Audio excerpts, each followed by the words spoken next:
seeing how October trend is, can you share whether, I mean, Miguel has indicated that it is improving, but um, can you share more colors in terms of the segments or areas that do better than others, as we try to gauge how fourth quarter is going to be?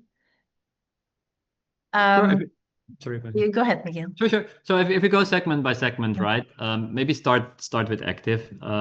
I think active, and again, our guidance is our guidance, right? What we're saying Right. is that like for like is going to be in the low single digits. Our margin's going to be maintaining as they were last year, and our overall top line growth will be around high single digits for MAP and mid Mm, single digits for Makes mid teens for MAP active. And we're quite comfortable with that, and we see the trends in the fourth quarter actually following that. So for active, I mentioned before we have a little bit of work to do in the inventory. We're kind of gearing up now, of course, for one of the most important periods in the year, which is the holiday period towards the end of the year. And we are quite okay and quite confident that we have the right programs in place to maintain the current growth trajectory. I think if you go into FMB, finally, as Burati already highlighted, we see some black numbers. Long time coming, of course, coming from a very low base after the boycott. I think, like we discussed in the past couple of calls as well, we don't see this turning around overnight, right? This will be a long grind to make sure that the customers that we've lost along the way, specifically in the brands that were facing the boycott, to have them come back, that will take time. And on top of that, of course, there's intensifying competition within this overall segment. So whether we can go back to levels that we saw before the boycott is even a question mark, right? So yes, definitely we're comping more positive on the low base, and there are again improvements in this particular segment, but it will be a long grind to get back to where we were. Mm, Then we have the Digimap segment, of course, the digital segment, which is doing quite well and helped, of course, also by the launch of the iPhone. iPhone 17 is actually doing very well for us. It's really a matter of getting the supply more than getting the demand, because of course we're not the only country in the world where the iPhone 17 is launched. So in that sense, we're quite confident about that. And then the fashion segment, I think there are some challenges there in terms of higher inventory in particular brands as well. There are particular brands that are doing very well in that segment. You have brands like Alo, for example, that are still really profitable for us, even though it's only a very low store base. Um, but yeah, certain brands, of course, have to do some work in terms of inventory, but we're quite confident that we can get that on the rails. And department stores have been, as they always have been, they're not going to be the major driver of our overall profitability. But actually, over the past couple of years, have shown quite a big expansion of margins and are doing actually quite well. If you look at the countries from a geographical perspective, Indonesia, of course, is facing some issues, but this is actually true for some other countries as well, which is why we have been consolidating, of course. We still see significant opportunities within the Philippines. We see opportunities in Malaysia, particularly those two countries, where we're having an increasing strong base in terms of store portfolio. But then you have the countries like Singapore, of course, that have been struggling a little bit over the past periods. Vietnam, luckily, of course, is now seeing, and this has been true for the past 1 or 2 years, a revival after a little bit of a dip over the years before. And Thailand has actually been doing very well for us as well, particularly New Balance. It's really doing well for us there. okay. Perfect. Thank you, Miguel. That's very comprehensive. And talking about Boga, I think earlier this year, you welcomed Toastbox. Do you, now that, Boga is stabilizing, SSG is already positive, are you adding more brands into Boga, or are you gonna now accelerating the store expansion there?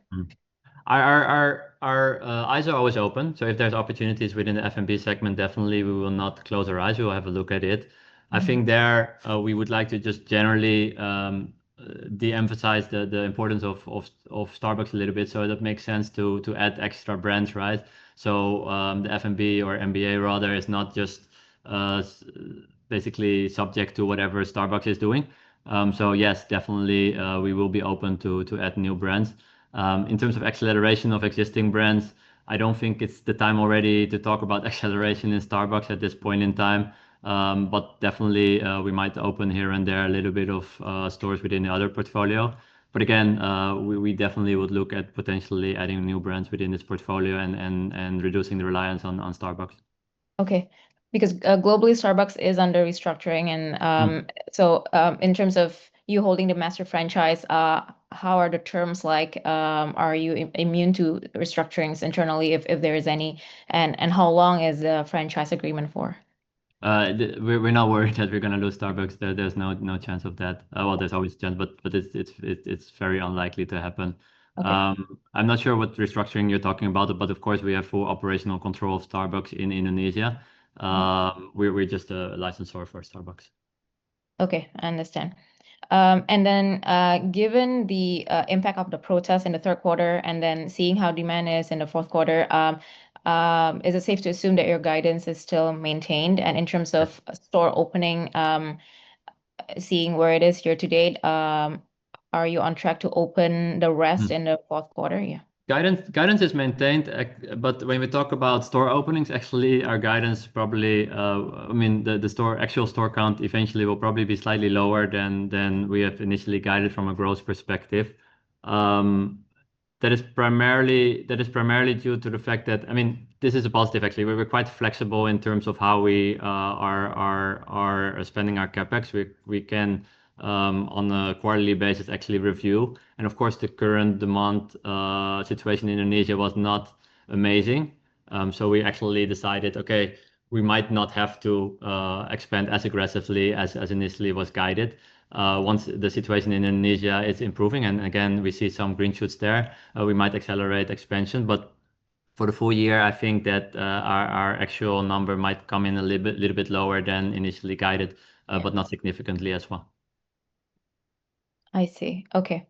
And then on operating or on OpEx, can you share a bit year to date what you have done to improve the efficiencies? Because we've seen that in the 9 month. And also but both in domestic and international markets. International, of course, because of the Hmm. consolidation, but maybe on domestic side. Yeah. So first of all, it's not easy to maintain operating efficiency if your like for like is as it is right now, right? So definitely there were because like for like was rather limited. We have done many things actually in order to maintain operating costs or even improve operating costs. One of that is just looking at stores that are not working for us. So when we talk about expanding stores, of course, you see the growth number, but we're also closing stores at the same time. So one of it is actually looking throughout your portfolio and consolidating here and there a little bit in terms of store portfolio. So meaning we're closing the loss-making stores, which will help your operating margin on a consolidated basis.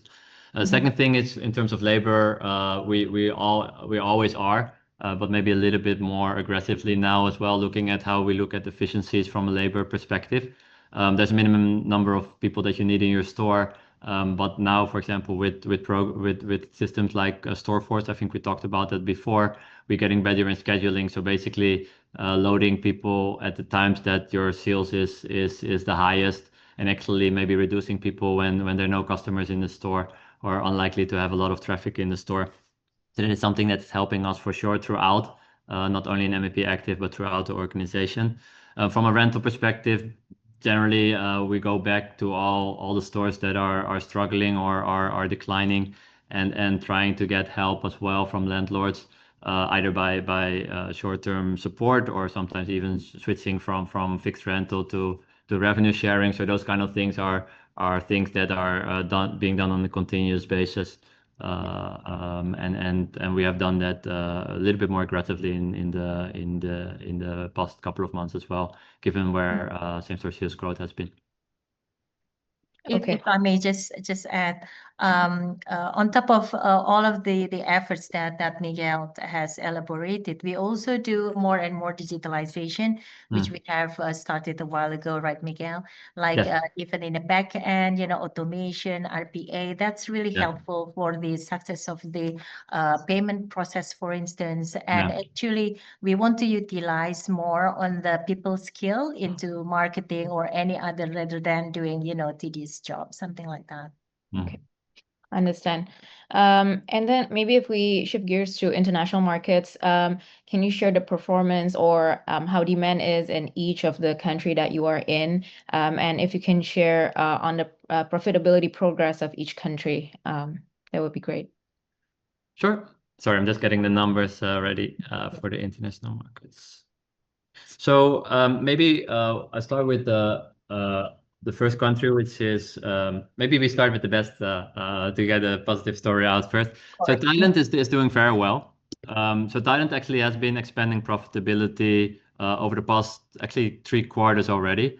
From a demand perspective, we're in a good place. Also because the portfolio that we have there is quite good. So let's say a New Balance, for example, globally as well has been doing pretty okay. And there are some other brands. We have opened Vivaya, for example, in Thailand as well, doing quite well for us as well. So I think the strategy that we have started probably by the beginning of last year, where we have actually sorry, where we have uh, stopped our sorry, sorry, our their store-in-store expansion and actually really focused on the monobrand stores. That has definitely helped us. I think now our store-in-store presence in Thailand has been reduced to only 51, and even that is going to be reduced further from where we are now. And the profit is really driven by the monobrand stores, which are really helping us driving profitability in Thailand. So Thailand's actually a good story for us. I think when you talk about the Philippines, of course, um, is doing quite okay as well. It is not where we want to be for sure. We would like it to be better. We still have some way to go in the Philippines. And that part has to do with some of the things that we talked about in the past already, right? Maybe not ideal in terms of execution, but we're getting definitely better.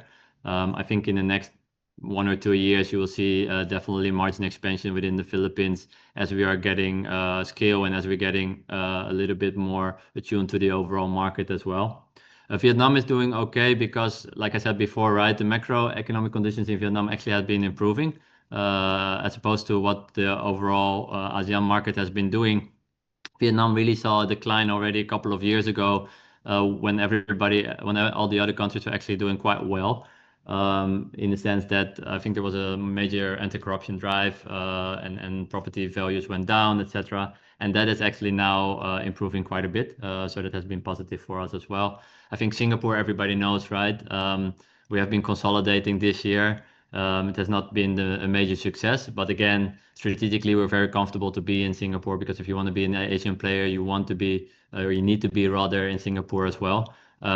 But yeah, there we see still losses.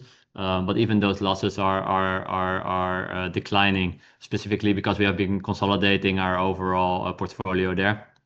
We've closed some Foot Lockers, we've closed some Converse rather, and that will help us going forward as well in terms of profitability. And definitely, this is not a market that we will be aggressively expanding in.